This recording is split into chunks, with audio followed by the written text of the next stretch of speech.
Kisah karomah Syekh Muzakir Demak mampu melipat gandakan tenaga dan waktu. Karomah Syekh Muzakir tidak banyak diketahui oleh banyak orang. Hanya keluarga, kerabat dan teman seperjuangan beliau yang mengetahui karomahnya tersebut. Syekh Muzakir sendiri adalah penyebar Islam di daerah Demak, tepatnya di daerah Bedono Sayung Demak. Keistimewaan dari Syekh Muzakir yang kini kita bisa temukan adalah makam beliau yang mengapung di laut. Makam Syekh Muzakir termasuk makam yang ajaib, yakni bisa mengapung ketika ada air rob atau air laut sedang pasang.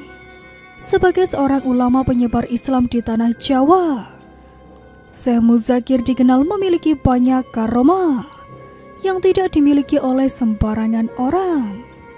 Karomah sendiri adalah kemampuan di luar nalar manusia yang diberikan atas kehendak Allah Subhanahu wa Ta'ala dan diberikan kepada orang-orang tertentu. Salah satu karomah Syekh Muzakir adalah mampu melipat gandakan tenaga dan waktu ketika menggarap sawahnya.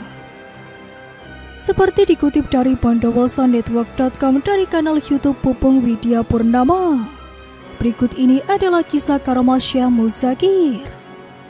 Setelah bekerja sebagai kuli panggul, kemudian Syekh Muzakir menikah dengan istri yang pertama, yakni Mbah Murni, kemudian beralih profesi dari kuli panggul menjadi seorang petani.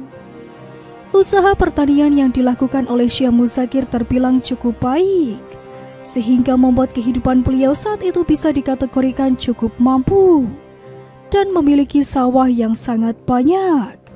Tetapi ada hal ajaib saat pengerjaan sawahnya yang sangat luas tersebut. Beliau bekerja sendiri dan hanya dibantu oleh beberapa para pekerja saja. Bahkan bisa dikerjakan dalam waktu yang sangat singkat. Padahal secara logika dan akal sehat, sawah yang dikerjakan sangatlah luas dan tidak mungkin rasanya bisa cepat selesai bila dikerjakan oleh sedikit orang saja. Apalagi waktu yang dibutuhkan sangatlah singkat. Hal ini dikarenakan beliau memiliki karomah mampu menggandakan waktu dan juga tenaga. Selain itu, Syekh Muzakir juga dikenal mempunyai karomah mampu bertahan hidup dalam timbunan tanah selama berhari-hari. Kisah karomah tentang tertimbun tanah tersebut terjadi ketika Syekh Muzakir masih bekerja sebagai kuli panggul.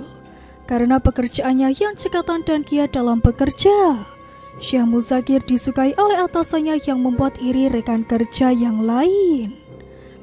Atas alasan itulah para rekan kerja yang iri melakukan persekongkolan jahat kepada Syekh Muzakir.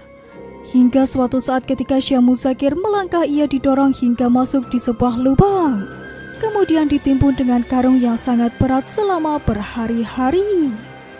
Anehnya, Syekh Muzakir setelah beberapa hari tertimbun, dengan izin Allah Subhanahu wa Ta'ala, ternyata Syekh Muzakir masih hidup dan dalam kondisi yang segar bugar dan dapat bekerja kembali seperti semula. Demikianlah karomah yang dimiliki oleh Syekh Muzakir. Wallahu a'lam bishawab.